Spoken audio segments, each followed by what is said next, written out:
Delphine Dean is the Granville, you can see it up there, Granville, Granville, Associate Professor of Biochemistry at Clemson.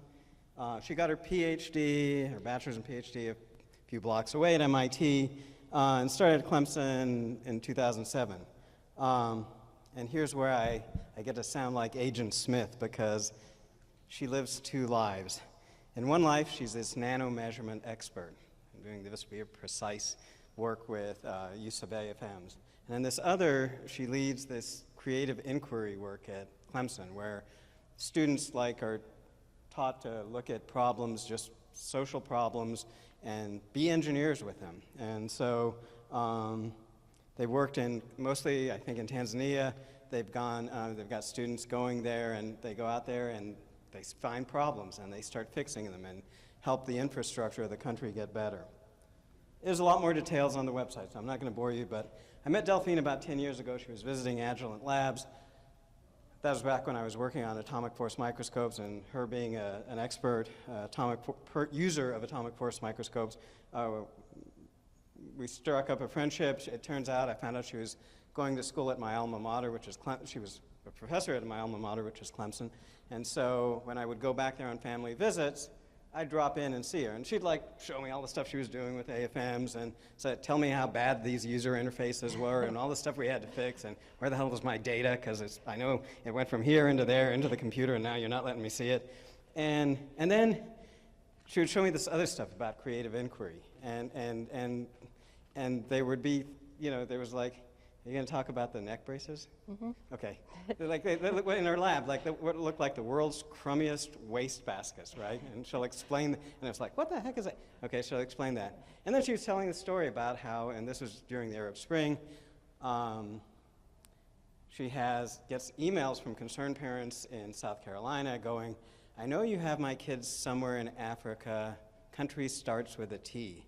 And she's like, okay, there's a map, and they're in Tanzania, not Tunisia, and everything's fine. And it's a funny story, but what's really amazing when you think about it is a lot of these kids are first person in their family to go to college. They've never been outside the state of South Carolina, except to maybe go to Charlotte or Atlanta, and 2 years late into school, they're hopping on airplanes to go be engineers somewhere around the world and fix things. Okay, that's a pretty powerful motivator, because we all are trying to have an impact with what we do, right? This is an impact kind of thing. So I asked Delphine, there's a pattern you'll notice with my friends. I ask them to do difficult things because I have faith in them. So I asked her to do something which is what she does. She solves difficult problems. I said, can you talk both about the nano measurements and the social work stuff that you do with creative inquiry, and somehow make it in a cohesive talk for people who are outside your field? Okay? Pretty easy, right? So with that, I'm going to let Delphine take the comment. Thank you. So thank you, Danny, for inviting me. This has been a pleasure. So I have never been to a controls meeting, so this has been really exciting to kind of see a new field, meet new people, and hopefully strike up some good collaborations. My background is in electrical engineering and computer science, but I'm now a professor in bioengineering at Clemson. I've also founded a small startup to work on some of these translational projects that I'll talk about. And I just wanted to start with this slide because it's pictures of some of the students in the lab at different meetings. And so all the projects I was going to try to weave into a cohesive story today really are done by students, both graduate and undergraduate students, and I really couldn't be here without them. So in case I run out of time, let's thank you to them. So what do I do? So I went into academia because while I was doing my PhD, I thought I was going to go into industry, and no offense to the industry people, but when I interviewed for industry jobs, it sounded boring. So I went into academia to kind of be able to work on lots of things all the time because I have slight ADD. And so that's kind of what my lab has turned into, and we have very basic science research type projects. I'm going to talk a bit about some of our cardiac cell mechanics work with atomic force microscopy. We also do computational modeling. I work some on also looking at effective radiation on different cells and tissues, as well as some material designs, primarily biomimetic materials, right now looking at spider silk. So that's one side of the lab. The other side of the lab, we do very applied design work. We, as Danny mentioned, go into Tanzania and a couple other countries. We've expanded into Haiti and Mexico, as well as in our own backyard in rural South Carolina, and look at what are the problems with some devices in clinical settings. Students try to kind of fix what they can, but then they come back to Clemson with a list of needs of issues they found, and then they try to design solutions around them. This types of projects have been possible through this program, Creative Inquiry at Clemson, in which you get a team of students, usually about 6, maybe a grad student also, to work together on projects, and the university gives you some supplemental funding to actually do this. And so that's kind of how these projects started. And they're kind of very different areas, and I tried to weave a story that hopefully makes sense, but there is actually a lot of feedback between the two sides, stuff that students learn in the lab and in the classroom on pen and paper and things actually do translate well into the real world, but things we see out in these environments actually do help also some of the design work we do for our basic science side of the lab. So I've been at this controls meeting now for a day or two, and I've noticed that I need equations in my slides. So here are some equations so that I can fit in. That's all the equations I'm going to have. I even have one that's got to do with controls. So those are from some of our recent presentations and things, but I didn't really want to dwell into the equation too much. So really go into more of kind of the overall things we do. Cardiac cell and mechanics. So I do a lot of atomic force microscopy. We look at a variety of systems. I'm going to talk a little bit about some of the cardiac cell work, which is more recent. This is actually stuff we haven't published yet. We're putting up a manuscript. And it's the work of several students, both undergraduate and graduate students, as well as collaboration with Peter Cole at Imperial College in London, and now he's at Freiburg in Germany. So for those of you that don't do bio stuff, as you probably know, the heart is a very mechanically active organ. It's a big pump. And the cellular component of the heart is what actually makes the heart go. So they provide the mechanical rigidity. They also provide the pumping motion by contracting. This is all done through electromechanical feedback, where the cells actually have electrical impulses that tell them to then contract. And honestly, we have pretty good models of electrophysiological properties of the heart. We know if I change one little ion channel, what happens to the electrical signals of the heart. And models are improving, but they're already doing a pretty good job of predicting kind of arrhythmias you see in patients, what happens with disease, things like that. What we don't have is good models of the mechanical properties. We have, some models, but they're very much continuum-based, and so we can't yet kind of predict if I see this kind of arrhythmia or these kinds of behaviors, how does that affect the pumping, how well the heart works. So that's kind of what motivates this work. So we're trying to actually measure mechanical properties and interactions of individual cells so that we can build mechanics models of the heart that actually connect the cell level and subcellular level structures in the heart to the whole organ. Basically do what we do with electrophysiology, but at the mechanics level. So a little bit more on the cells. The muscle cells in the heart are called cardiomyocytes. Those are some pictures of them there. They have this very long striated structure, so when they contract in currently in this direction. And it's a very well organized system. And one of the things that makes it difficult to study is that adult cardiac cells, so all of our cells, are very structured, kind of long cylinders full of these myofibril muscle fibers. But they're really hard to study because once you get them out of the tissue and you put them on a petri dish, they'll start sticking to the petri dish and they'll de-differentiate and stop acting like cardiac cells. So I thought this picture from a paper in 2002 kind of shows how much they can change. And so we had done some studies using atomic force microscopy to measure the kind of compressive stiffness of cells and tried to keep them in their correct shape by using inkjet printing, actually, to place cells where we want them.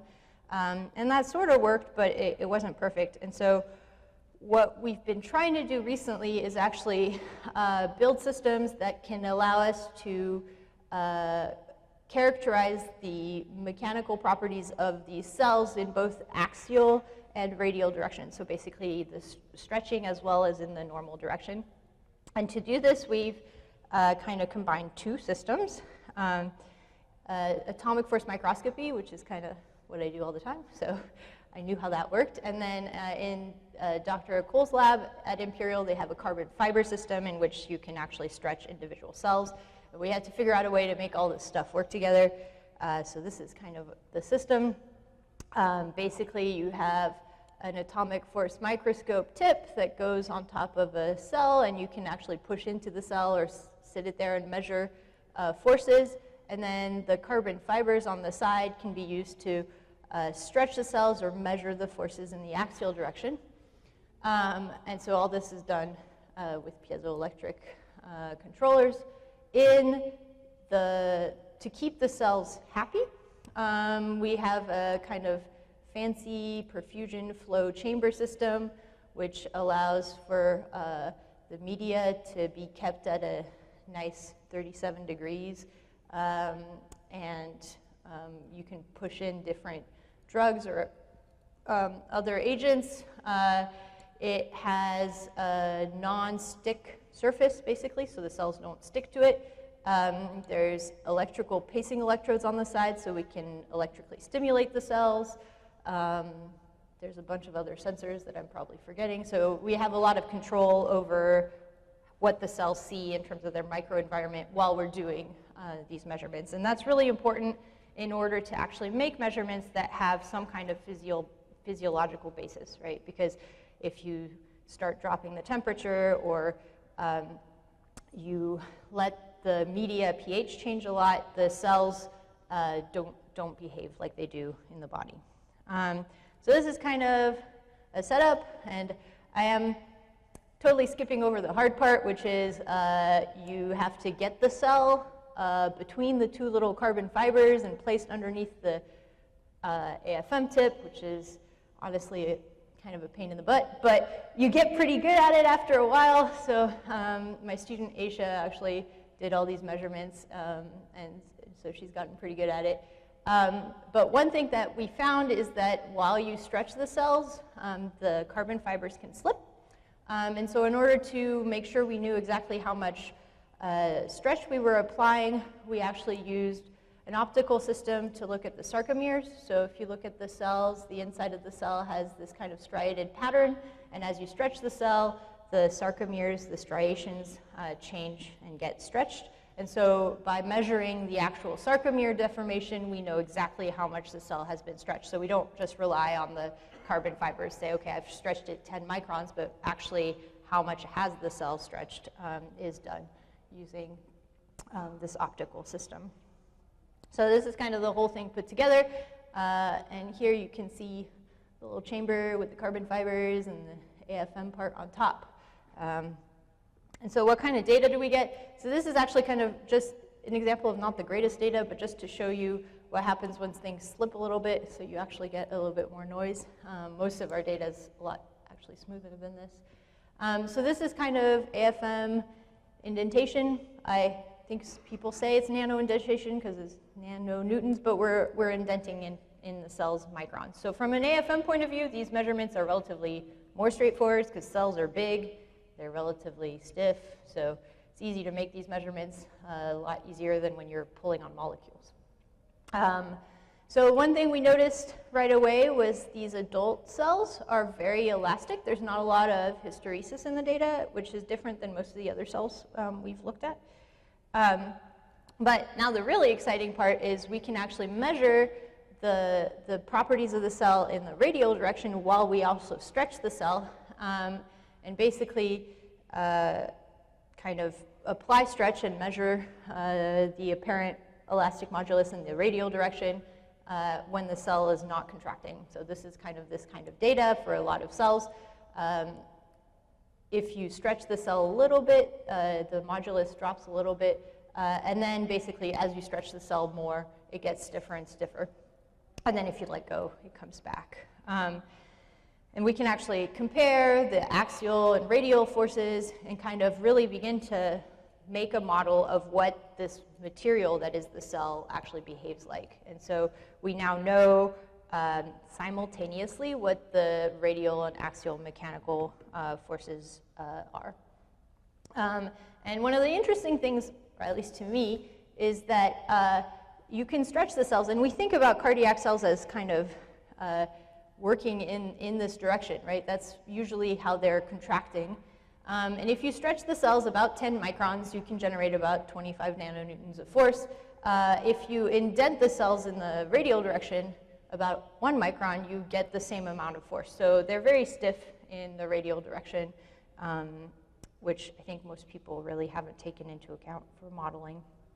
So those were the passive mechanical properties, but with this system, we can actually do really cool active contraction measurements. So these are happy cells, so they don't contract on their own. If you have an adult cardiomyocyte sitting there contracting in culture, it's usually because it's starting to undergo apoptosis. But we can apply electrical stimulation and watch the cells contract, and then we can also stretch the cells and watch the cells contract in the radial direction, push on the cells, watch the cell contract in the axial direction. So this is some of the data that we're getting now. One of the things that's interesting is as you start, the cell here is not stretched, and then I stretch the cell, you can see the contractions actually get bigger with more applied stretch. So as I stretch the cell contracts harder in the radial direction. And so those are kind of our latest and greatest kind of AFM type measurements.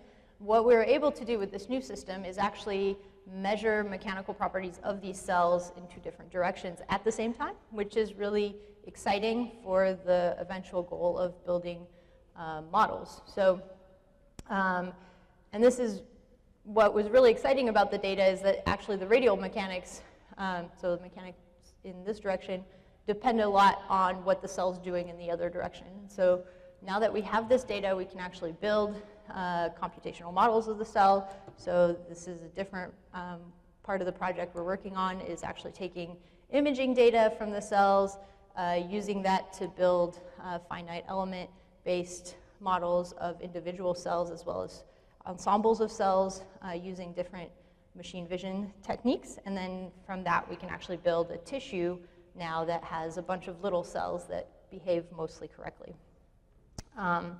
So that's AFM and really high precision level control in terms of position and temperature and all sorts of stuff. So where does the whole Africa stuff come in? And so Danny wanted me to like really weave this together, and I'll be super honest, these projects started because I had students who were interested in them, and I got a cold call from a clinician at the Medical University of South Carolina who'd just gotten back from Tanzania and saw all these problems.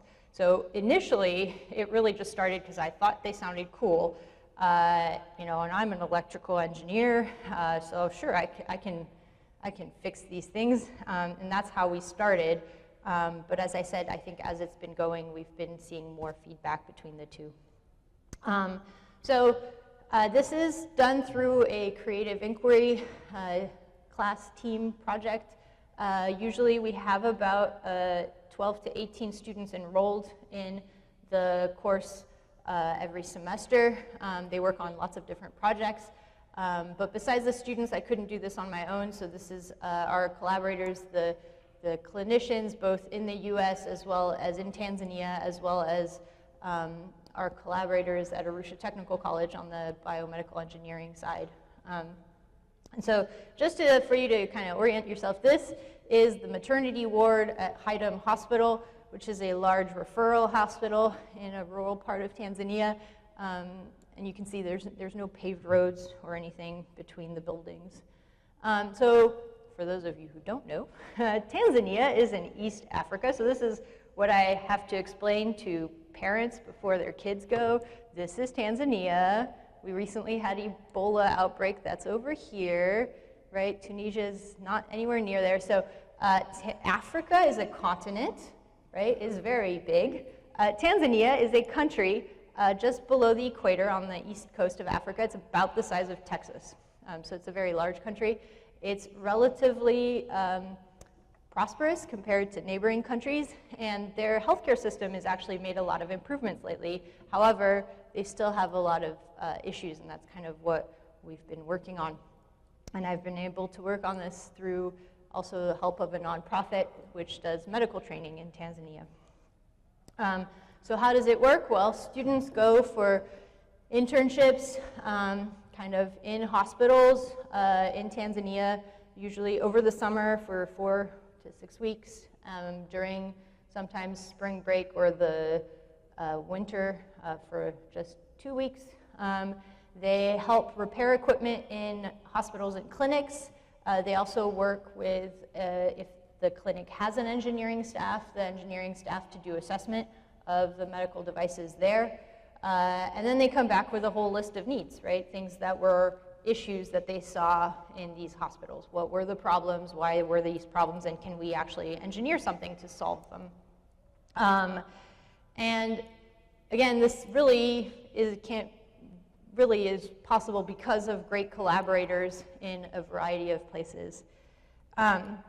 So we've worked on a lot of different projects, and I'll talk a little bit about infant warmer monitor project, and then I think then I'm talking about the glucose monitor, and then the neck braces. I'm going from like things that are more controls down to really not controls, but interesting. But a little bit before I started that, I wanted to kind of frame the problem for you. So the problem with healthcare in a developing country has to do mostly with the infrastructure. So the biggest one is there's unreliable power, there's not clean water, and then of course the roads are bad, so getting things from one place to another is difficult. I think unreliable power, people tend to think it's, oh, there is no power or the power drops out.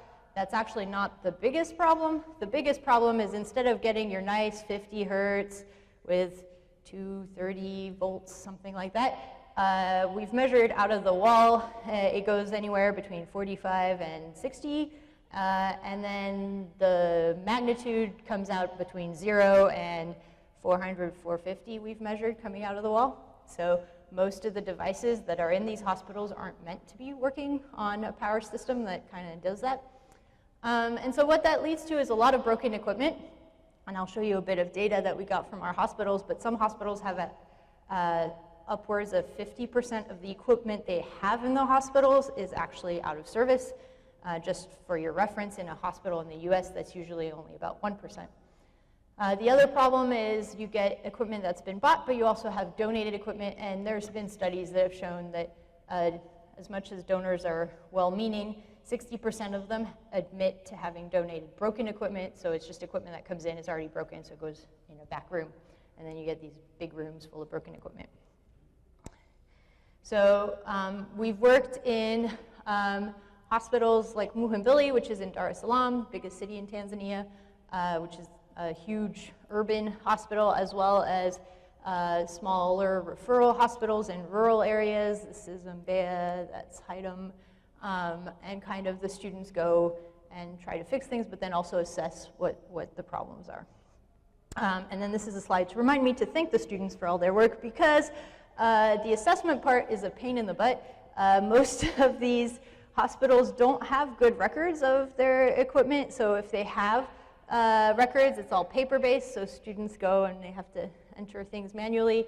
And most of the hospitals actually don't have the records, so basically the students have to go in and kind of do a survey of the equipment, talk to the maybe one engineer that's there, look at the repair cards, and kind of while they're there, see what the rate of repairs are. So just to orient yourself, here's what people have found. If you look, most of the issues overall have to do with electricity, so power, electrical stuff. There's also pumps and things that break. And then the interesting thing is the biggest reasons for failure are wear and tear and overuse. So that means that most of the things that fail in the hospital fail just from regular use. They don't fail because someone misused them, or there are some that fail because they don't have parts that come in or something like that, but most of them fail because equipment wears out. And one of the differences is they fail at a higher rate in Tanzania than they do in the US, and then once they're broken, it takes much longer for them to get fixed. Just to zoom in on a ward, so this is the OBGYN area.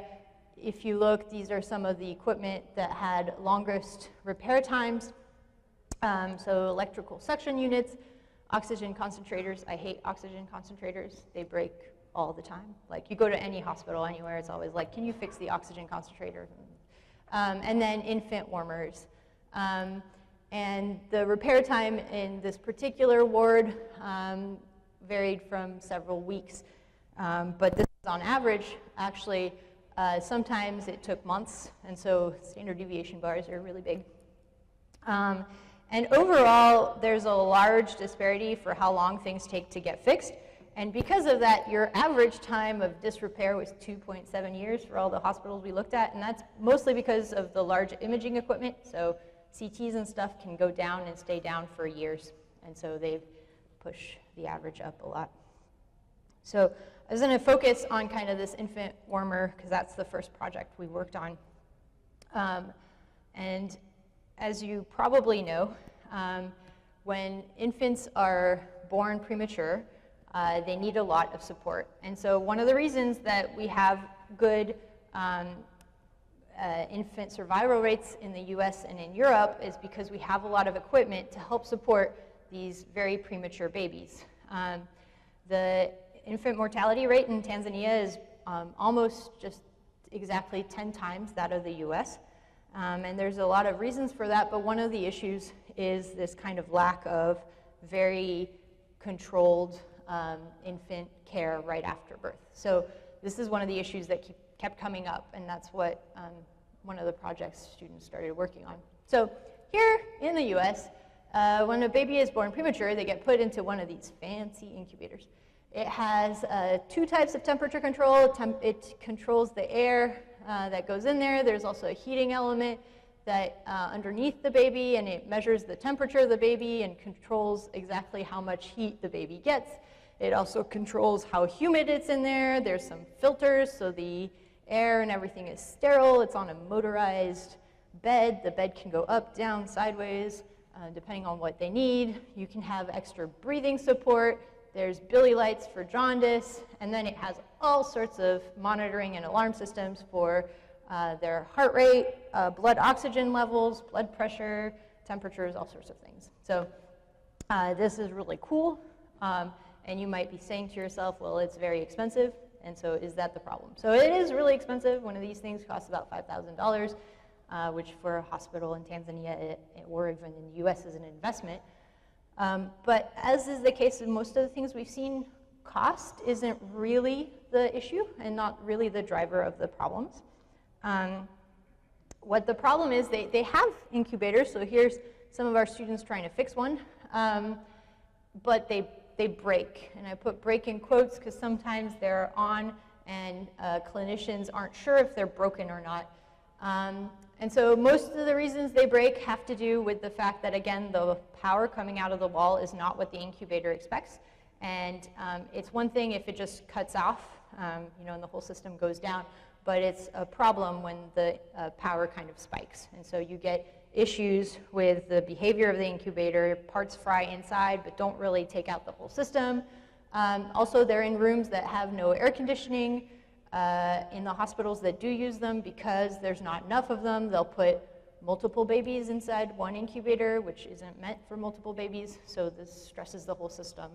But in general, if you talk to clinicians in these hospitals, they don't trust the incubators, right? They'll use them if they have to, but they don't trust the fact that for something that should be very straightforward, right? It should stay at 40 degrees C or whatever, they just don't trust it. So what they do instead is they put bunches of babies in small rooms, heat the whole room to about 100 degrees Fahrenheit, and that's the incubation in Tanzania. So what our students built, kind of after looking at all these problems, is they've been working with engineers in Tanzania to build a kind of more robust infant heating and monitoring system that can be maintained using local available parts. So it's not really hard, right? It's just you have a thermocouple on the baby. There's a baby inside there.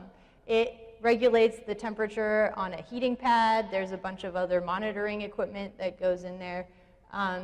But in order to make it be robust to all these issues, you tend to have to use a lot more analog parts than you would in the US, because those tend to be more robust to issues like power spikes. And in order to have it work in those hospitals, it has to be parts that if something does break, they can go to their local Radio Shack and pick up a replacement part. They don't have to wait a month for a fuse to come in or something like that.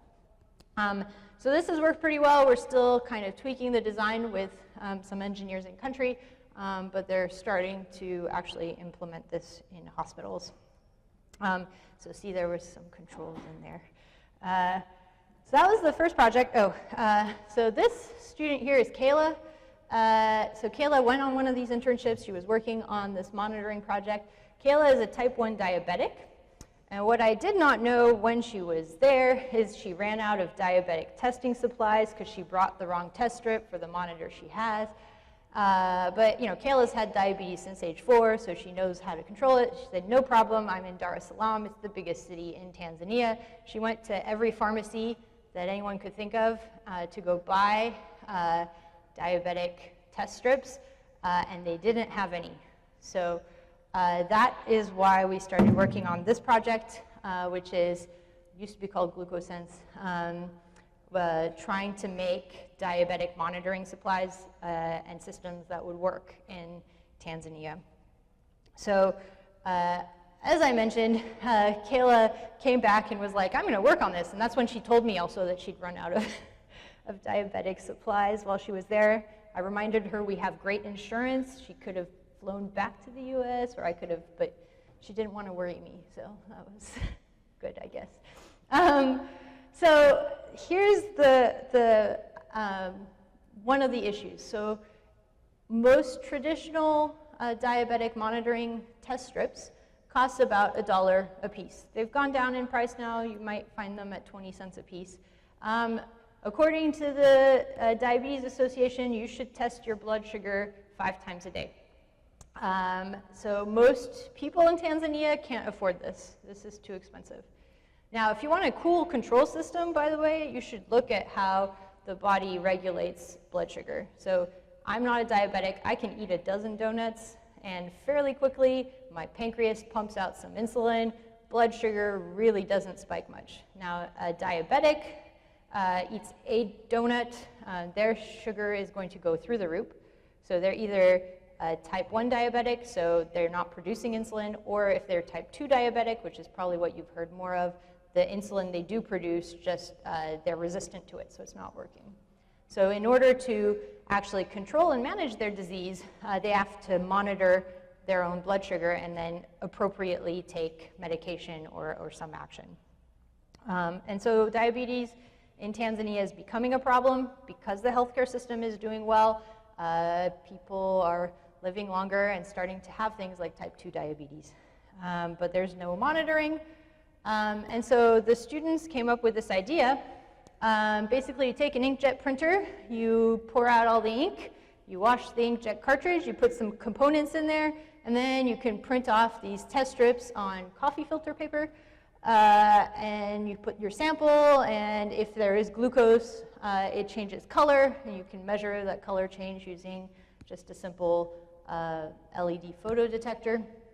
And so this is actually interesting because this is the printer we actually used in the lab for printing cells and all their things for characterizing cell mechanics, because you can actually put cells in there and kind of accurately place the cells. And basically Kayla came back and decided she would just try making strips this way.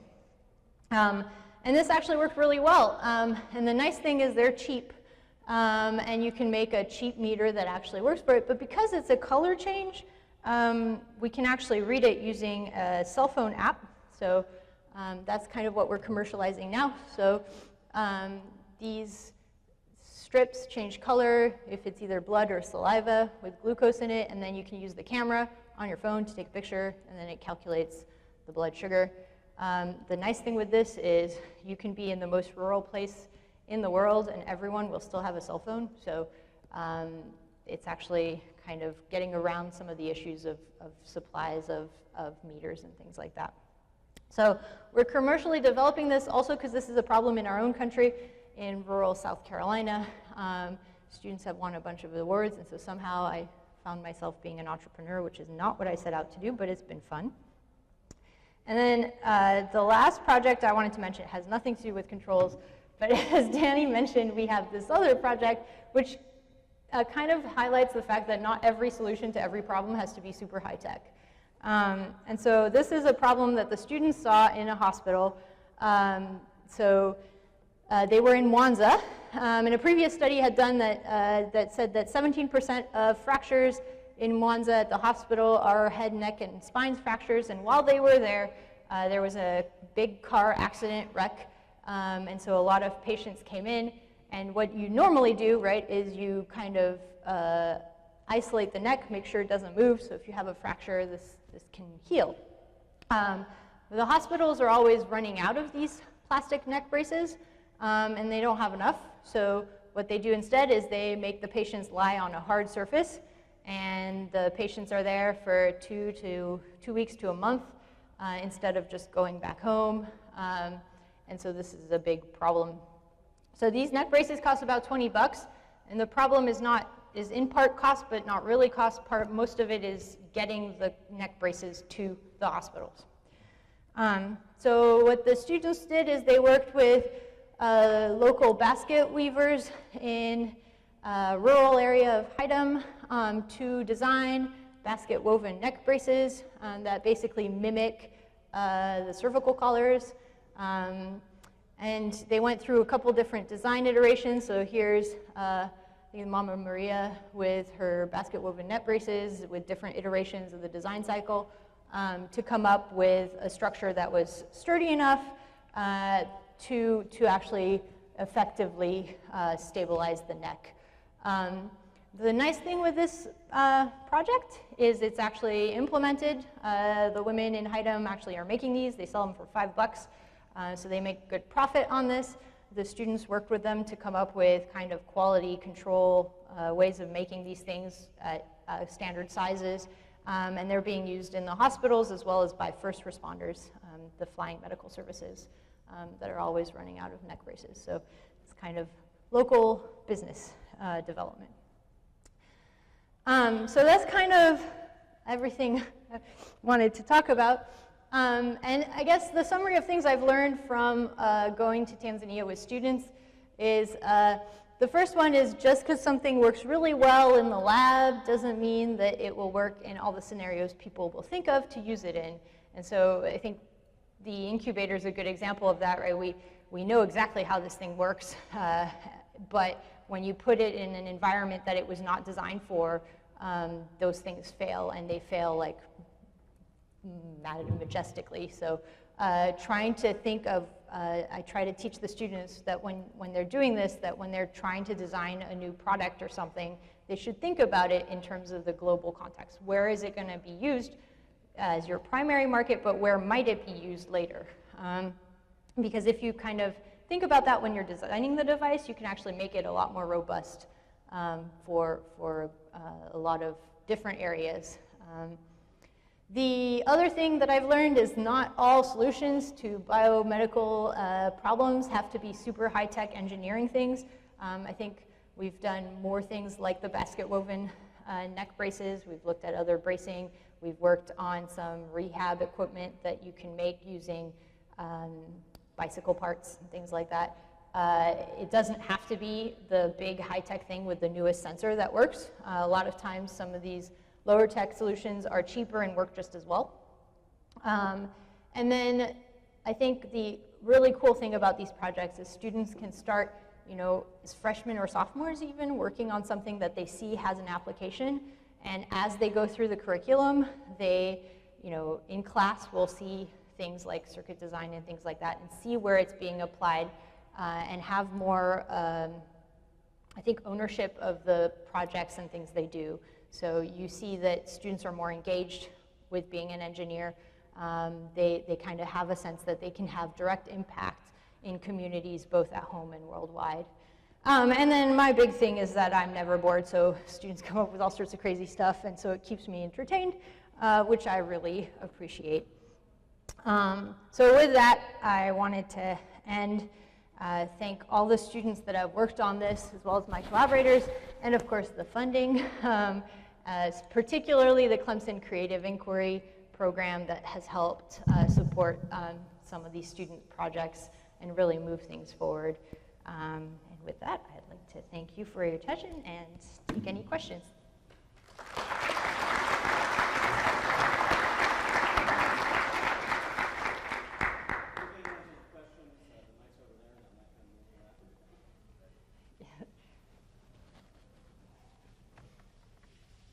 Hi, Delphine. Hi.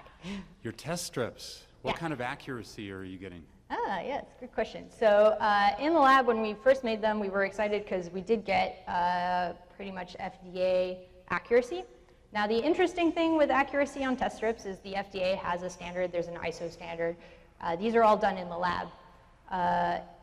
If you go and you take a commercially available glucometer and actually test it in the field, and people have done this, right? Like 80% of them don't actually meet FDA accuracy when they're out in the field. There's a great paper, if you're ever interested, where they actually tested it in all sorts of different environments, including on top of Kilimanjaro, which I think was just an excuse for people to go hiking. But so yeah, they really do fail. These strips are actually fairly stable, so we've actually used them in more humid, temperature-sensitive environment, and they work fairly well. The app, actually measuring it using the app as opposed to like a photo detector is what we're working on now. So in the lab, that has worked fairly well within FDA standards for accuracy. When it returns a number, it tends to throw up errors more often than your standard glucometer. So if you really take the picture in a bad light, it won't give you a number, and that's how we make sure, you know, we only give accurate numbers. But yeah.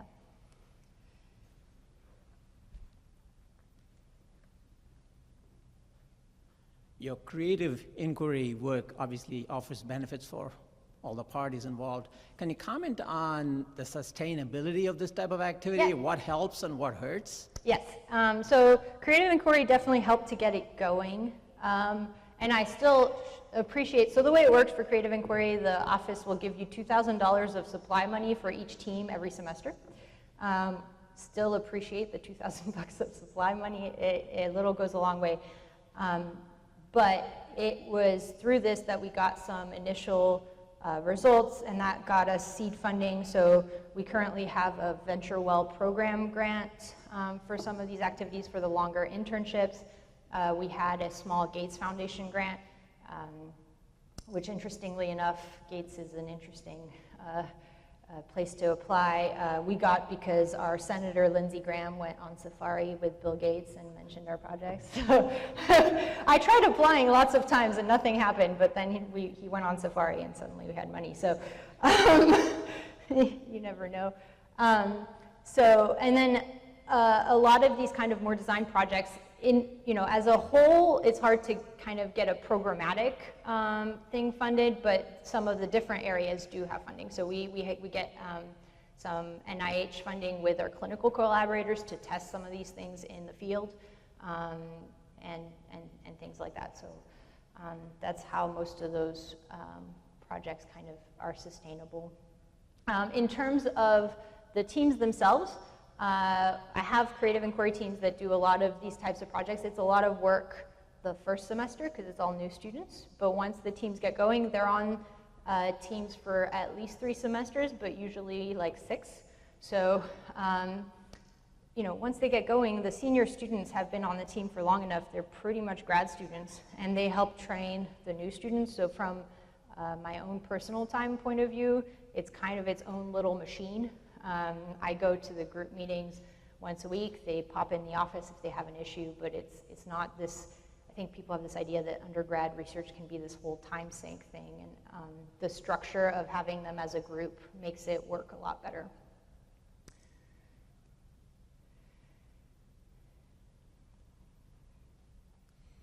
Thank you. I really enjoyed your talk. I'm curious whether any of these projects have been in use long enough that you've been able to measure kind of the longer term impacts on the communities. Yeah, so the neck braces have been in use for quite some time, and it's one of those like, you know, as an engineer, I'm like, oh, I'm solving the problem, and then it goes out and I kicked myself because I should have done a pre and post assessment, and so we don't have that data. The infant warmer, we're actually setting up to do a kind of a well-controlled trial to see how having these kinds of infant monitor warming thing compares to the standard of care, which is the hot rooms, as well as kind of the rates in the more urban hospitals that have some kind of incubators. So that's starting up. That's where having clinical collaborators help a lot. So the doctors at the medical university help run some of these things. We get funding from NIH for that. And then the clinicians in Tanzania, they have a medical residency program that has a research requirement. So that's helped get some of those projects going as well. But yeah, we're slowly trickling in. So we've been doing this for about 6 years, so it takes a while for the assessment piece to come in. I have great data on the student impact. I will say our students go, and they've kind of all, we've done surveys, they've all said that this kind of thing really changed their career paths. So a lot of them went into it thinking they wanted to go to med school and didn't go to med school, went into engineering instead, and then we've had some actually who were like all gung-ho, I want to go work in industry and engineering, do this, see the clinical side, and actually gone to medical and dental school. So it's an interesting pathway. So thank you, Delphine. I do have one question. Yeah. I'm having trouble with the mic today, which is, what's next? You mean for everything? Or? No, just sort of is, what's the next cool problem that you guys have tripped over and you go, oh. Yeah.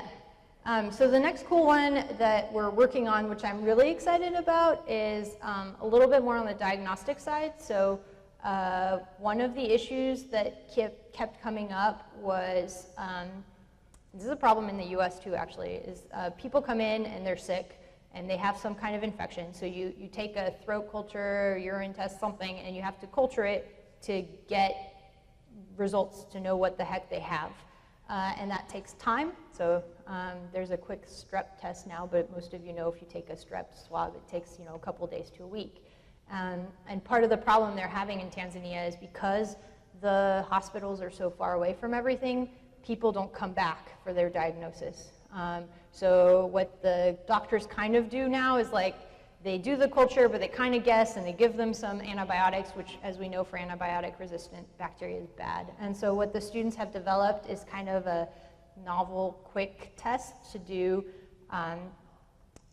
diagnostic of microbial contaminants in water, urine, blood samples that will give you kind of a broad idea of what kind of bacteria it is, so you can start the patient on an appropriate treatment or treat the water for the water application before the culture results come back. It's an easy kind of fast test that you don't need fancy incubation and systems for. So that's really exciting. We're kind of setting that up now. We have I'm actually really excited to start working a little bit more in our own backyard in rural South Carolina. So the students have found all sorts of problems that kind of translate back and forth, but some of the issues are different. So while in rural Tanzania, everybody has a cell phone, so we're coming up with kind of cell phone-based ideas for monitoring health in those countries. Rural Tanzania, people actually don't all have cell phones. And the network is terrible, so those kinds of solutions that people really are pushing right now aren't really appropriate. So coming up with different solutions for those for mobile health monitoring applications.